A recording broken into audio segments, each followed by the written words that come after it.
What's going on, guys? Jasia here, back with another training to help you morph your physique, become completely unrecognizable in the next 6 to 12 months. So let's just jump right in. But before we get started, don't forget to hit that subscribe button so you never miss any of my fitness or lifestyle tips. So, without further ado, today's training is going to be how to start losing belly fat today. So, these are 5 simple tips and tricks that you can actually start today to help you get on your way to your weight loss journey or your muscle building journey, whatever your goal may be. So, let's go to the next slide. So, my first tip is going to be walking. Very, very highly underestimated, but very highly effective and much less stressful than other exercises. So, walking is actually the only exercise that does not put stress on your body, but it actually takes stress away from your body. So, I highly recommend waking up and going for a 5, 10, 30-minute walk, kind of whatever you have the time to do. That way, you can lower your stress and start your day off on a more productive, more energetic note. So aim for at least 8,000 steps every single day. Ideally, 8,000 steps. If you can get more, then of course that's better. But 8,000 should be the absolute bare minimum steps that you get every single day, whether you're working out or whether it's a rest day. You should still be getting 8,000 steps every single day.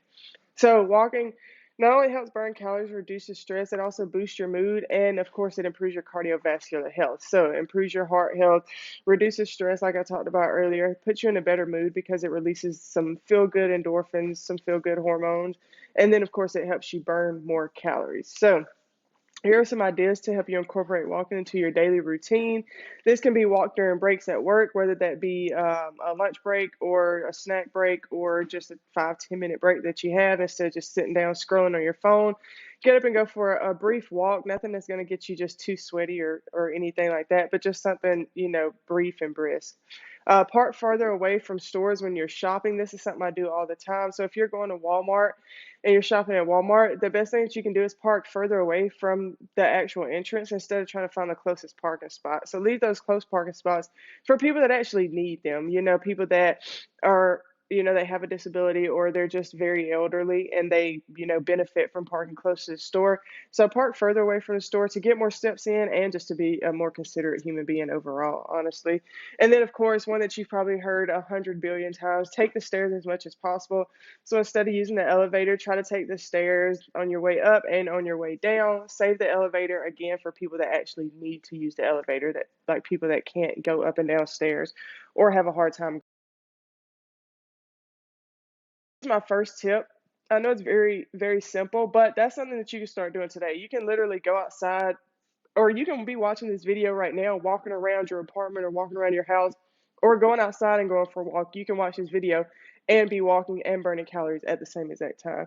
So definitely implement walking into your routine. Next up, I don't know why. Okay.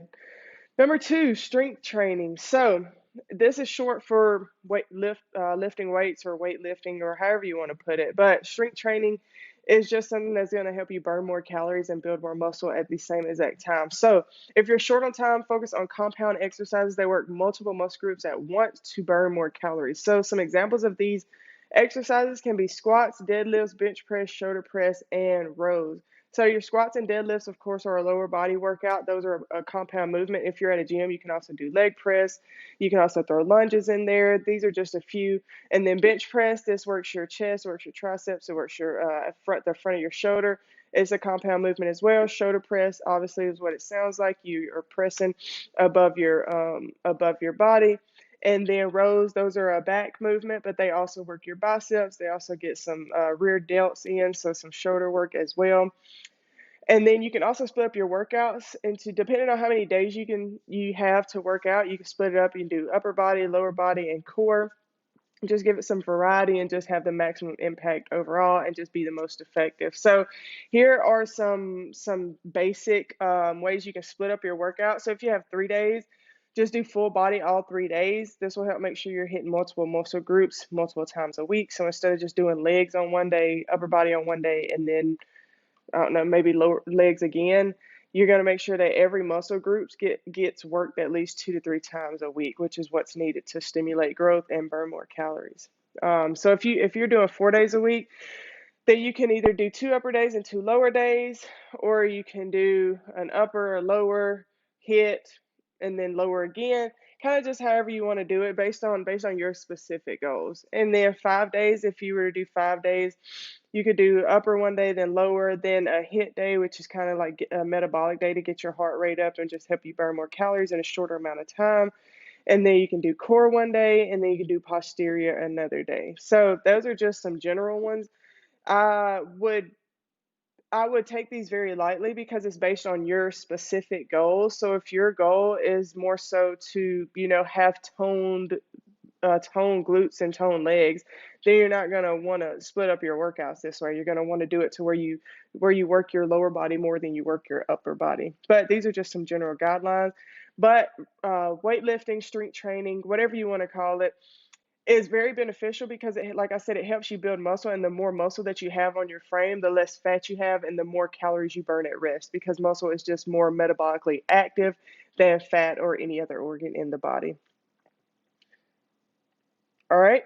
Tip number 3, very underestimated as well, but stay hydrated. Although it may seem very, very simple, and I'm sure you hear this 100 million times, but you need to drink enough water. It's vital to your health and your weight loss journey. So water plays a key role in metabolism and overall health, and it can also help you control your appetite. So if you notice, which a lot of people may not pay that much attention to their body cues, but when you're dehydrated, you may have a headache. You may not your bowel movements may not be as regular as they should be. Of course, you're not going to go to the bathroom as much because you're not drinking as much, but your skin starts to age very, very quickly. You're just not at optimal health. And like I said, it plays a key role in your weight loss journey because it does help you feel full for longer. It helps control your appetite. So if you're hungry, try actually drinking water before you go grab something to eat, because you could just be dehydrated and not actually hungry. Generally, it's recommended to drink at least 8 cups of water a day, but that depends on your individual needs. So if you are just an average human being that is basically sedentary and doesn't really do that much physical activity, 8 cups may be okay for you, but this is bare minimum, at least 8 cups of water. If you're more active, you're going to need more water to help you stay hydrated because you're burning more calories and going through the fluid a lot quicker than somebody that doesn't do anything throughout the day and is less active. So really just listen to your body and drink when you're thirsty, but do not drink things like sugary drinks like sodas or water. I mean, like sodas or Powerades or juice or anything. Just drink water when you're thirsty. That's going to help curb your appetite and help you feel full longer and help you on your weight loss journey.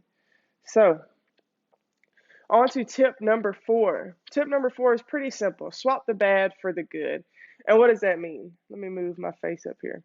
So clean up your eating habits, and I guarantee you will drop weight in the first 5 to 7 days. So personally, I work with women who their eating habits aren't terrible, but they're not great either. It's more so busy women, or even some busy men that just go for the grab and go stuff. Stuff that they can pick up on the way home, like which usually ends up being fast food.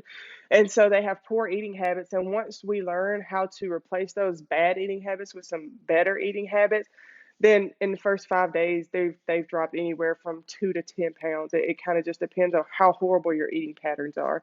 So clean up your eating habits, you will drop weight, I guarantee you, in the first week. So highly processed and sugary foods lead to an accumulation of belly fat. So limit or completely cut out sugary snacks, sodas, and highly processed foods like chips or fast food.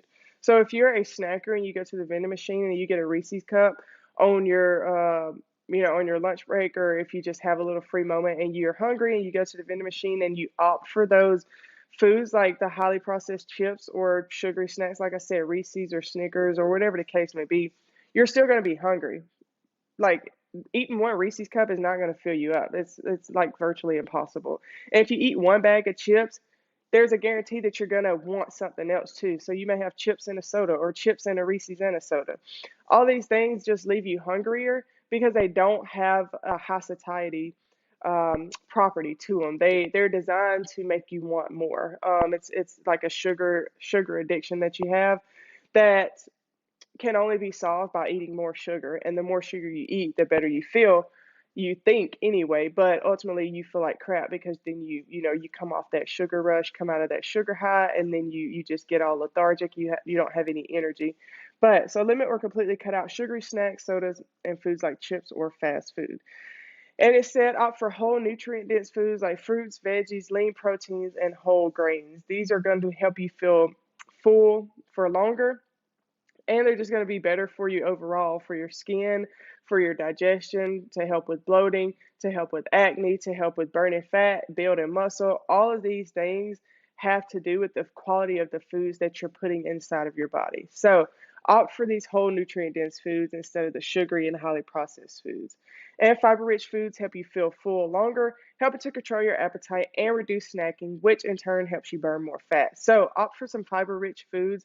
I really like oatmeal. Anything that's high in protein is usually going to help you feel full longer as well. So any fiber rich foods and foods that are high in protein will help you feel full longer.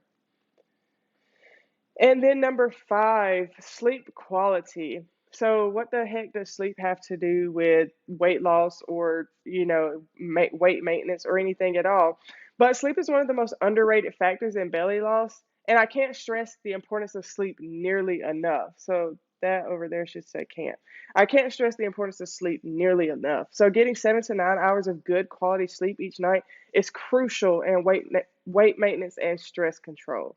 Sleep deprivation or poor sleep quality can lead to increased appetite, hormonal imbalances, and weight gain. Sorry for that typo right there. Aim to create a relaxing bedtime routine and prioritize sleep as an essential part of your health.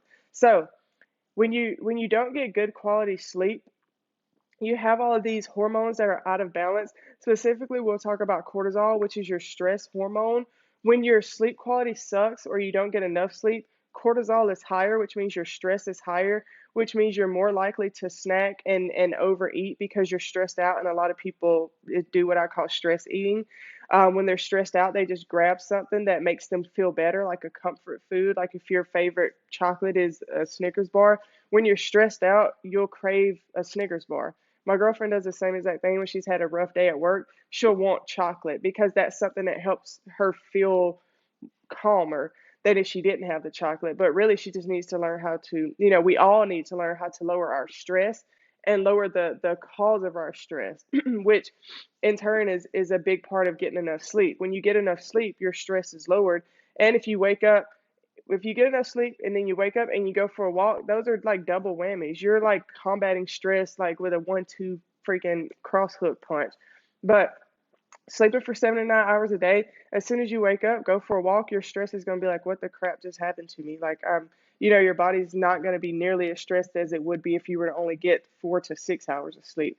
So aim for that 7 to 9 hours of good quality sleep each night and come up with a good bedtime routine, whether that be, taking a shower and then reading for 30 minutes and then, no phone after a certain amount of time or a certain time at night. That's really going to help you nail down that bedtime routine and have better sleep, which in turn lowers your stress, which in turn helps you have some a better weight control. And now, conclusion. Remember, consistency and patience are key. And this is pretty much with every single thing that you do. You got to be consistent and you got to be patient. Results will not come overnight, and you'll have to build a habit, build a routine to help you stay consistent. So, implementing these 5 tips will help you start to look better and feel better today. So, if you do these 5 things today, you will start feeling better. I guarantee it. Also, remember, this is really important. You cannot spot reduce fat.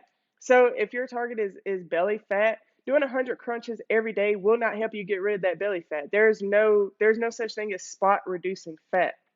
What you want to do is target the whole body and strengthen the muscles that you want to lose that fat in. So if I want to lose belly fat, I should be focusing on strengthening my core muscles and not just doing 100 crunches to get rid of belly fat. It just won't work. Your body will lose fat where it wants to lose fat at. You cannot dictate it like, oh, I want to lose fat only in my belly, but nowhere else. It won't work that way. Your body will tell you, your body's going to lose fat where it wants to lose fat at. But what you can do is strengthen the muscles around the areas that you want to tone up and lose that fat in. And like I said before, the more muscle you have, the less fat you have. So that's just a general rule of thumb. And if you need help losing belly fat and creating a solid fitness, nutrition, or sleep routine, please don't hesitate to click that link below. That link right there is just a free consultation call. You can book a free consultation call with me, and we can go over kind of, what your goals are, what you struggle with when it comes to reaching those goals, what you may need some extra support in, kind of what's motivating you to take action on your goals. And then we can see if I'll be able to help you reach your fitness goals. So that link below, like I said, is just a one-on-one free consultation call. No risk, no obligation. If you do not feel the program is right for you, we don't have to move forward. I would love to just help you and offer any advice that I can to get you on your way to reaching your goals and having a body that you're proud of. So I hope you guys found this video helpful. I hope you found it useful. And again, don't forget to hit that subscribe button so you never miss any of my content. And don't forget to book that free consultation call if you're interested in creating a solid fitness, nutrition, or sleep routine. And see you guys in the next one.